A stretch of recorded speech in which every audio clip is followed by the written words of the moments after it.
Bismillahirrahmanirrahim. Semoga niat kita dikabul Allah Subhanahu wa taala untuk mendoakan para korban yang telah menerima ujian Allah Subhanahu wa taala. Mudah-mudahan arah terima Allah Subhanahu wa taala. Air itu terbelah di depan masjid itu, lalu nyatu lagi ke belakang masjid, dan ada ibu-ibu di dalamnya, ibu-ibu hamil, dan beliau juga meninggal. Itu ditemukan baru beberapa hari kemudian. Angka 33 jenazah itu sekitar jam 9 pagi. Rumah ya, jadi kita jebol genteng, kita jebol peralon, itu mayat itu posisinya ngambang di atas.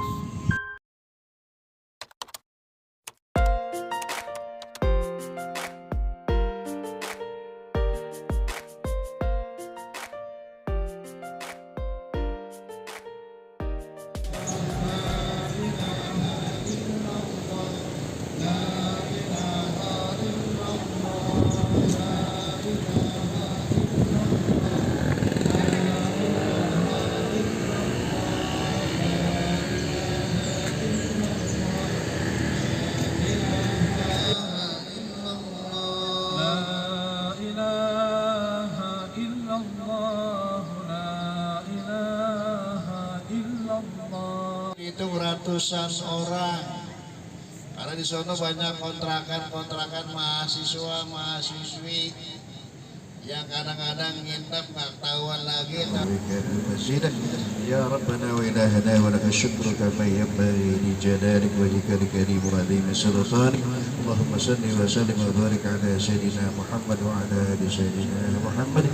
Ini kita dapat berkumpul bersama-sama. Mudah-mudahan ini bisa kita lestarikan setiap 1 tahun 1 kali. Amin, amin, amin. Mohon kerjasamanya, kebersamaannya. Bismillahirrahmanirrahim. Semoga niat kita dikabul Allah Subhanahu wa taala untuk mendoakan para korban yang telah menerima ujian Allah Subhanahu wa taala. Mudah-mudahan arah terima Allah Subhanahu wa taala. Perwakilan Bilabek 1 orang, Haji Rijal, ibu itu dari fokus. Perwakilan dari pedagang, perwakilan dari kita adakan acara kunjungan di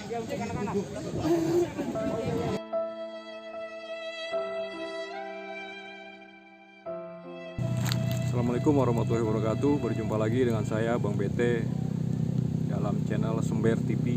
Semoga bermanfaat. Kesempatan kali ini saya berada langsung di Situ Gintung sore kali ini, mengingat 13 tahun yang lalu peristiwa jebolnya tanggul Situ Gintung, di mana memakan korban hampir 100 orang lebih.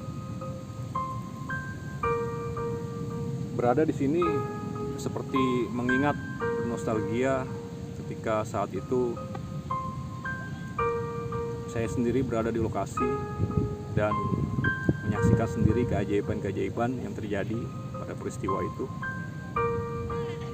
Karena kebetulan malam Jumat itu saya kebetulan baru pulang dari rumah teman saya sekitar jam 10 malam. Lalu saya mampir, karena memang saya dari kecil di sini, kebetulan saya tinggal di atas sekitar 200 meter dari Situ Gintung.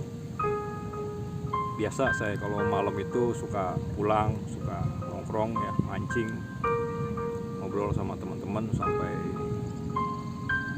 subuh lah. Kebiasaan lah waktu masih muda. Jadi malam itu saya mampir, kebetulan saya pulang sekitar jam 10, saya langsung ke Situ Gintung. Karena rumah saya kebetulan hanya 200 meter dari sini, itu di atas.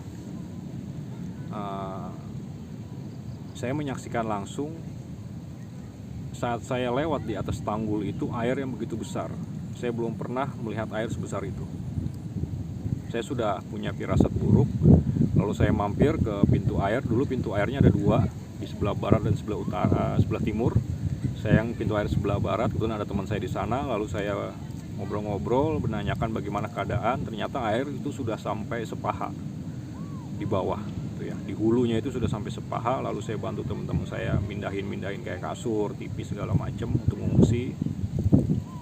Singkat kata, yang di hulu itu sudah aman lah. Saya tidak tahu keadaan yang di hilir ya, banjirnya seperti apa. Lalu sekitar jam 2 malam saya pulang.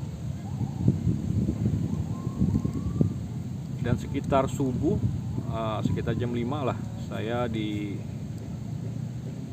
ditelepon sama teman saya mengabarkan keadaan Situ Gintung, bahwasannya Situ Gintung itu jebol.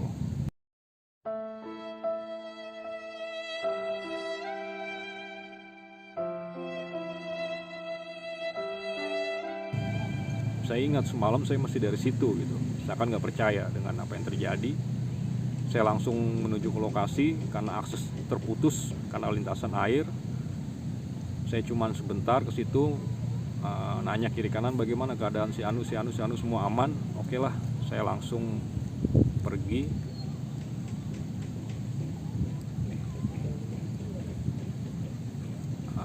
Saya langsung pergi ke masjid. Saya ingat di situ ada masjid namanya Masjid Jabar Rahman. Tujuan saya cuma satu, saya ingin menyelamatkan Al-Quran. Karena akses terputus, saya muter lewat belakang, saya lewat Kampung Poncol, lalu masuk Cirende itu ya, Aneka Buana. Alhamdulillah saya bisa masuk ke situ, ke masjid. Sampai masjid itu ternyata air itu hanya sampai semata ini ya, sebetis. Jadi di tembok itu ada bekas air, itu cuma sampai sebetis. Tetapi lumpurnya itu cukup dalam, lumpurnya itu sekitar semata kaki. Jadi air itu masuk masjid hanya sampai sebetis. Jadi Al-Quran itu aman, hanya sejadah saja yang habis, karpet habis. Saya lalu bersihkan sebentar, saya pikir sudah aman. Yang lucu itu di depan masjid itu ada bangunan tempat wudhu, lalu ada juga kontrakan berapa pintu ya, 4 atau 5 pintu. Sebelah kanannya rumah warga, itu habis semua. Yang saya tidak habis pikir lagi, di sebelah masjid itu ada tiang listrik. Dan ternyata ada kedebong pisang di atas tiang listrik. Jadi tinggi tiang listrik dengan tinggi masjid itu sama atapnya. Logikanya sederhana berpikir kita, berarti air itu sampai setinggi tiang listrik. Karena buktinya kedebong pisang itu bisa nyangkut ke atas tiang listrik. Sedangkan di situ tidak ada pohon pisang. Atau dengan kata lain berarti air itu sangat tinggi ya, karena membawa sampah yaitu kedebong pisang sampai ke atas tiang listrik. Lalu saya ketemu dengan orang yang ada di masjid, saya tanya, kebetulan dia saat itu sedang ada di lokasi di masjid ya, tepatnya di masjid. Dia mengatakan sendiri bahwa air itu terbelah di depan masjid itu, lalu nyatu lagi ke belakang masjid. Jadi menyapu semua yang ada di depan dan yang ada di belakang. Jadi kebetulan di belakang masjid itu ada toko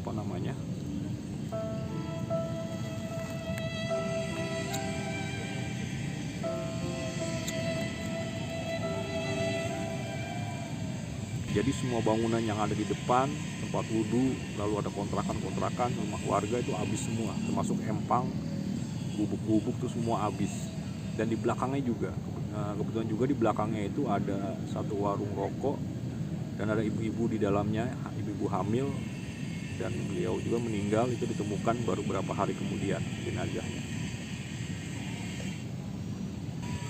Setelah selesai dari masjid, lalu saya memutuskan untuk pergi ke hilir ya. Setelah di hulu aman, saya lalu ke hilir, saya muter lagi lewat Kampung Poncol, tembus ke Fakultas Hukum UMJ. Di sebelahnya itu ada tanah datar sekitar lebarnya selapangan poli. Di situ jenazah itu sudah dijejerkan. Saya ingat sekali, di situ ada papan pengumuman, tertulis angka 33 jenazah. Itu sekitar jam 9 pagi.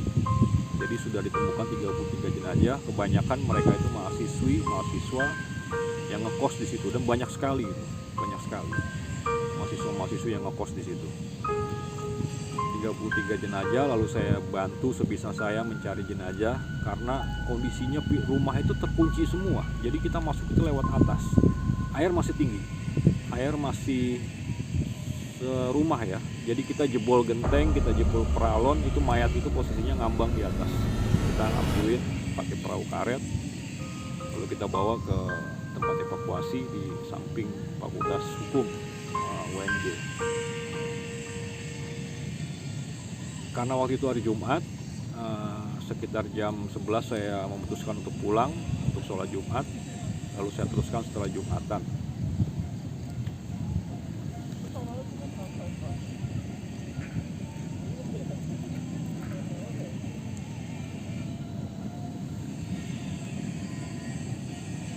Ya demikianlah cerita saya tentang mengenang 13 tahun yang lalu, tepatnya hari ini tanggal 26 Maret 2021. kejadian jebolan Situ Gintung. Kita doakan bersama-sama semoga saudara-saudara kita yang meninggal pada musibah tersebut diterima amal ibadahnya dan dilapangkan kuburnya. Dan kita berharap juga kita semua menjaga kelestarian Situ Gintung ini. Sekarang sudah berbeda jauh dengan 13 tahun yang lalu. Sekarang lebih terawat, banyak kegiatan-kegiatan family time yang ada yang bersepeda, jogging, ada juga yang mancing. Sangat indah sekali. Kita jaga, kita rawat bersama-sama. Ya, demikianlah penuturan saya tentang peristiwa 13 tahun yang lalu. Saya sekarang berada di Situ Gintung. Semoga semuanya menjadi pelajaran yang berharga buat kita. Assalamualaikum warahmatullahi wabarakatuh.